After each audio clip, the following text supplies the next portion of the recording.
Hi everyone, welcome to Suncombe. Suncombe's my side Wild World town, which if you've been following this channel for a while, you might be more familiar with my main Wild World town, Daftily. But I definitely felt like Suncombe deserved its own tour. I did work quite hard on it, including making a whole new set of paths basically just for Suncombe. This town is as old as 2016, but I didn't start working on it until 2018 and only finished it in 2020, like right before New Horizons came out. This was basically my last big project before New Horizons. But yeah, here's Amy's house. Amy, for once, as a character, she's named after me and even is supposed to resemble me with her dark brown wavy hair. And she lives in basically like a little cabin in the woods with this little trail leading up to the house. And I just really love the feel of like having so many wildflowers around the house, so many weeds and cedar trees. Definitely going for that more like woodsy rustic feel in Suncombe than in Daftily.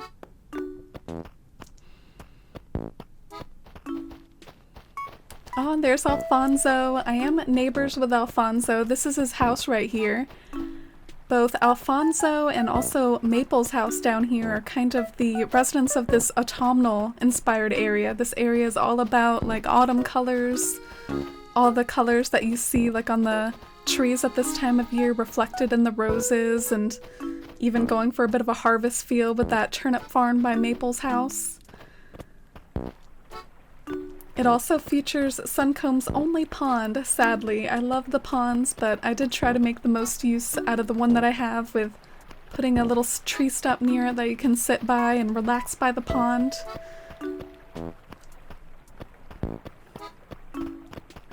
And leaving the autumnal area, there is this quite long tree-lined path, which is so simple but also so satisfying. I think it's the first like tree-lined path that I've ever done in Animal Crossing. I don't really have one quite this long or dramatic in any of my towns, but I love it so much for Suncombe.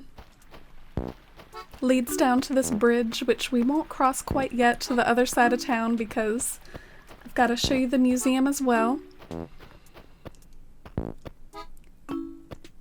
So I tried my best to do justice to the museum being such a elegant, symmetrical building with also kind of an elegant and symmetrical garden out front with reflecting pools to perhaps reflect the museum from a distance. But even though it's elegant and symmetrical, I still did have to use brown and rustic Suncombe colors. I did play with doing kind of a white version of this area at one point just for fun, and then went back to the brown version. And Goldie here lives near the museum, which really appeals to me because I've always associated the normal characters with being very studious. I think in New Horizons they're often the ones that are wearing the glasses and reading books all the time or studying flowers with their magnifying glass. Also just really like her location over there by the beach with all the sunny colored flowers. And across the bridge, this takes us over to Suncombe's Island, which is its own little forked river, where the forked river meets the ocean. I love this little skinny piece of land that is right in between the ocean and the river that I filled with flowers and trees.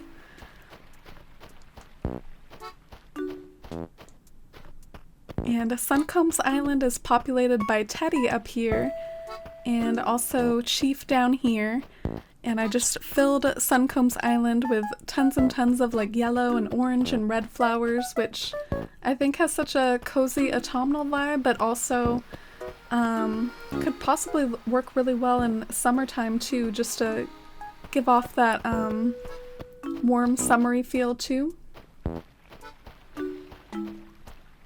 And even though the flowers over here are so random looking, I really did put quite a bit of thought into it, like which flower I place where, the red ones near the yellow ones, near the orange ones, and also just like the use of patterns, trying my best to blend in the patterns before we had the transparency feature of New Horizons. And here's Suncombe's lake up here with a little stump to sit near the lake.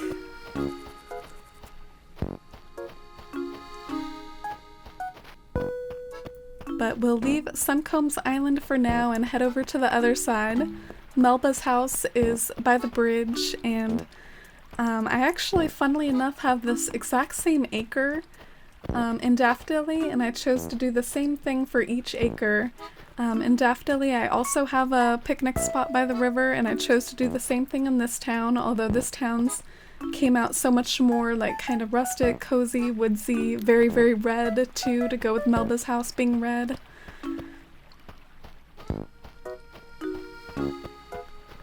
It also goes well with all the red gardens near the shops. Nookington's has a red, gold, and black garden, and the Able Sisters has a red, pink, and white garden. I like how they're both rose gardens and they're both tied together by red roses, but they're each kind of unique to the building that they represent. And then down here, it was kind of tough to figure out what to do with this skinny piece of land that's so small, but decided to just make it a nice orchard walkway. It features all the different fruits in town, which the native fruit is cherries in Suncombe.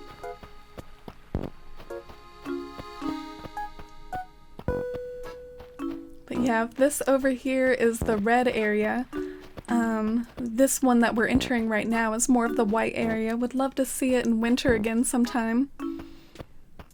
Bree lives here in this cozy stone cottage, and Ruby lives up in the corner of town. I love Ruby so much. She's an adorable, peppy, white moon bunny.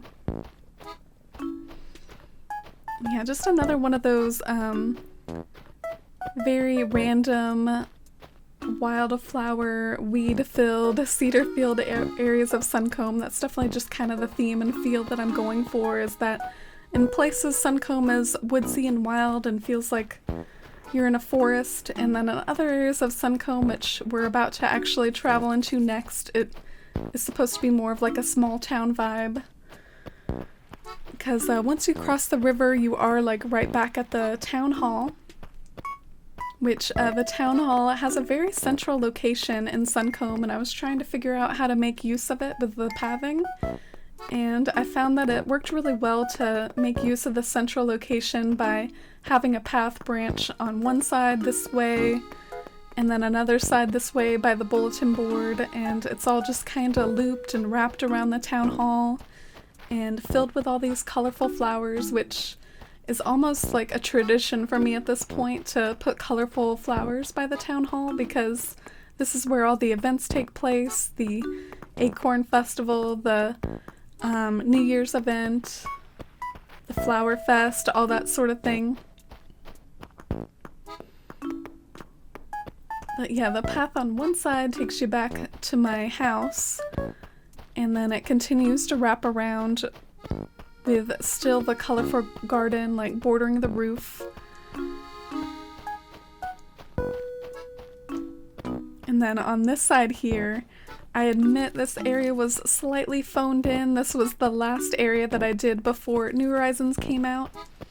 And this is the sort of area that maybe like I would continue to develop and try to figure out what to do with if I was still giving Wild World high priority, but I'm kind of not. I've kind of been focusing more on New Horizons, but I still think it's a nice, whimsical, magical feeling area with all the hybrids and the mushrooms scattered amongst the variety of different trees. There's both like fruit trees, regular trees, cedars over there. And here's the gate into Suncombe. I was so happy to get the blue gate. The blue gate is my absolute favorite, but you only have a 1 out of 3 chance of getting it. Just have a very like long, dramatic entrance into Suncombe, including having sidewalks on either side. Which at this time of year, it makes sense that the sidewalks would be bordered by tons of trees that have lost their leaves onto the sidewalk. Here's Suncombe's flag, which is an acorn. Wild World is quite famous for the Acorn Festival. It doesn't exist in any other Animal Crossing game. And this pathway leads right back to my house. I really like the idea of doing a shortcut in the woods, essentially, to lead from my house to the entrance area, because if you look at the grassware, it almost just felt like the grassware was calling for it. It kind of forms a diagonal with the grass on either side, and I just put the path like right in the middle as if the grass had been worn away in this spot, which is like a little thoroughfare between the gate and my house. But since we are back at my house, I might as well do a little tour of the inside for you. Here's the main room, which is kind of a cross between like a living room, a living area to sit and watch TV, jam out to KK Ragtime. Got Melba's picture here, which I've always associated Melba with KK Ragtime, even though they did change her music to something else in New Horizons. This room is also kind of the dining room. It's not the kitchen, it's not where like the cooking takes place, but you can sit and eat over here at the dinner table. And over here is the library, or the study. It's a spot over here by the fireplace to sit and cozy up with a book on the armchair, but this was before we had access to those like really tall bookcases that really helped finish out libraries or studies. I still think it's nice and cozy though, and there's a little writing corner over here too.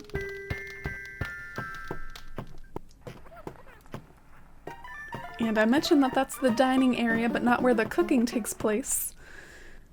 And over here, this is where the actual utilitarian kitchen is, where you would do the cooking.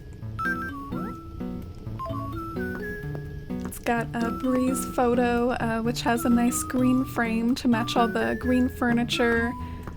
Got your stoves to do the cooking, and a place to wash the dishes, some pantries, the mochi pestle over there. And I just really like the mixing and matching done in this room with all the greens and browns.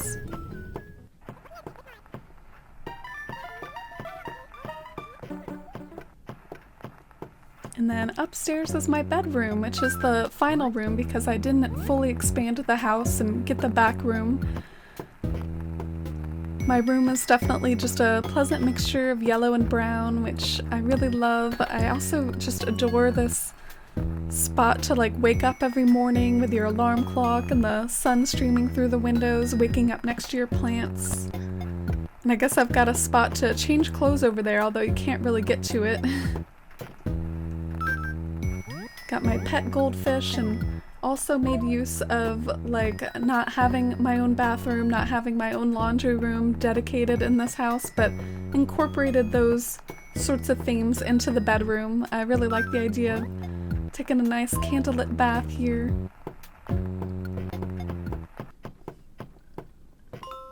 And then I guess that just about wraps up my tour. Just want to thank you so much for watching and sharing a bit of your time with me and letting me share a bit of my forest life with you. Bye for now.